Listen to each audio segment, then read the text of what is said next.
क़ौम अहद जी हलाकत खां पोइ क़ौम समूद हिक ताक़तवर क़ौम उभरी। उहे माण्हू जबलनि खे तराश करे तमामु ख़ूबसूरत अलीशान मकान घर ठाहिण जी महार रखनि पिया, पर अफ़सोस अल्लाह ताला खे वेसारे बुत परस्ती ज़ुल्म सितम में मुब्तला थी चुकिया हुआ। उन्हनि ॾींहनि में अल्लाह ताला हज़रत सालेह अलैहिस्सलाम खे नबी बणाए उन क़ौम ॾांहुं मोकिलियो। जॾहिं हज़रत सालेह अलैहिस्सलाम उन क़ौम खे नसीहत कई त हू अल्लाह ताला जी बंदगी करियो ऐं फ़साद खां बचो। क़ौम जे सरदारनि हज़रत सालेह अलैहिस्सलाम खे कूड़ो साबित करण लाइ हिकु नामुमकिन मुतालबो रखियो। उन्हनि हिक पहाड़ चट्टान ॾांहुं इशारो करे चयाऊं त जेकॾहिं तूं अल्लाह जो सचो नबी आहीं त हिन बेजान पत्थर मां हिकु अहिड़ी ऊठणी पैदा करे ॾेखार जेका साॻे वक़्त में बचो ॼणे। हज़रत सालेह अलैहिस्सलाम अल्लाह ताला खां दुआ घुरी ऐं उन चट्टान ॾांहुं इशारो कयाऊं त अल्लाह ताला जे हुक्म सां उहो जबल फाटी पियो। उन जबल मां हिकु बिल्कुलु अहिड़ी ऊठणी निकिती जंहिंजो उन्हनि मुतालबो कयो हुओ। ऊठणी निकिरण सां ई हिकिड़ो बचो ॼणियो, जेको मंज़र ॾिसी कुझु माण्हुनि त ईमान आंदो पर कुझु पंहिंजी ज़िद ते क़ाइमु रहिया। उहा ऊठणी को आम जानवर न हुई बल्कि अल्लाह जी निशानी हुई। हज़रत सालेह अलैहिस्सलाम क़ौम जे साम्हूं अल्लाह ताला जो हिकु हुकुम रखियो ऐं चयाईं त बस्तीअ जो पाणी हिकु ॾींहुं हीअ ऊठणी पीअंदी ऐं हिकिड़े ॾींहुं पूरी क़ौम पाणीअ मां फ़ाइदो वठंदी। ईअं ई थींदो रहियो। जंहिं ॾींहुं ऊठड़ी पाणी पीअंदी हुई त उन ॾींहुं ऊठणी एतिरो खीरु ॾींदी हुई जो सॼी क़ौम जी बस्तीअ जा जेतिरा बि बर्तन हूंदा हुआ उहे सारा खीर सां भरिजी वेंदा हुआ। हज़रत सालेह अलैहिस्सलाम उन क़ौम खे फरमायो त हिन खे अल्लाह जी ज़मीन ते चरणु ॾियो ऐं इन सां का बि बुराईअ जी नियत न रखिजो ऐं इन खे को बि माण्हू इज़ारे न त तव्हां ते अल्लाह ताला जो दर्दनाक आज़ाब ईंदो। कुझु वक़्त खां पोइ क़ौम जा शरारती माण्हू हिन विरासत खां तंग अची विया हुआ, छाकाणि त जंहिं ॾींहुं ऊठणी पाणी पीअंदी हुई त तलाउ ख़ाली थी वेंदो हुयो। नव फ़सादनि माण्हुनि उन खे मारण जो मंसूबो ठाहियो। उन्हनि कम लाइ हिकु क़दार बिन सालिफ नाले बदबख़्त खे तयारु कयो वियो, जेको निहायती ज़ालिम ऐं सरकश हुयो। हिकु ॾींहुं जॾहिं ऊठड़ी पाणी पीअण खां पोइ मोटी रही हुई त क़दार बिन सालिफ तीर सां उन ऊठणीअ ते हमिलो कयो ऐं उन पंहिंजनि नवनि साथियुनि सां गॾिजी उन अल्लाह जी निशानी ऊठणीअ खे शहीद करे छॾियो। ही ऊठणीअ जो बचो जॾहिं मंज़र ॾिठो त हू उन जबलनि में भॼंदे भॼंदे ग़ाइब थी वियो।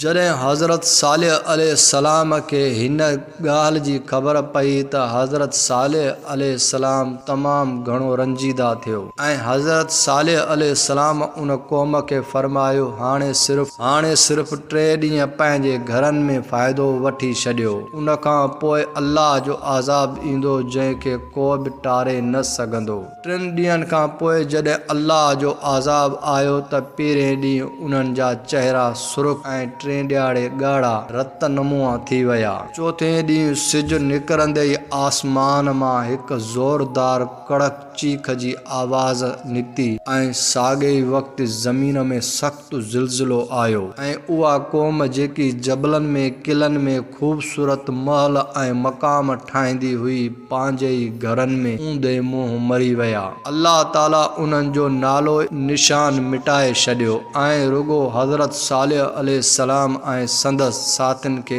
निजात अता फरमाई। ऐं जॾहिं आज़ाब ख़त्म थी वियो, सॼी बस्ती ख़ामोश थी वई, तॾहिं हज़रत सालेह अलैहिस्सलाम पंहिंजी तबाह थियल क़ौम जी लाशुनि जी भरिसां बि फरमायो, ए मुंहिंजी क़ौम, बेशक मूं अव्हां खे पंहिंजे रब जो पैगाम पहुचायो ऐं अव्हां जी भलाई घुरी हुई, पर अव्हां भलाई चाहींदड़नि खे पसंदि न कयो। ही हिकु नबीअ जो पंहिंजी क़ौम लाइ आख़िरी पैगाम हुयो, जंहिंखे बचाइण लाइ हिन घणियूं ई कोशिशूं कयूं, पर संदन संदन सरकशी खेनि तबाहीअ ॾांहुं वठी वई। क़ौमे समूद जी हलाकत खां पोइ हज़रत सालेह अलैहिस्सलाम पंहिंजे कुझु मोमिन साथियुनि सां गॾु उन मनूस बस्तीअ मां निकिरी विया। हज़रत सालेह अलैहिस्सलाम उन बस्तीअ खां निकिरी पहिरियां फ़लस्तीन जे इलाइक़ा रमला ॾांहुं तशरीफ़ वठी विया ऐं उते कुझु वक़्तु क़याम कयाऊं। कुझु तारीख़ी रवायतुनि जे मौजूदु हज़रत सालेह अलैहिस्सलाम जी ज़िंदगीअ जा आख़िरी ॾींहं गुज़ारण लाइ तव्हां मके मुकरमा में तशरीफ़ वठी विया, जिते अल्लाह जी इबादत में वक़्तु गुज़ारियो। उते ई वफ़ात कई, काबा जे वेझो हतीम वारे इलाइक़े में अव्हां जी क़बर मुबारक ॿुधाई वञे थी।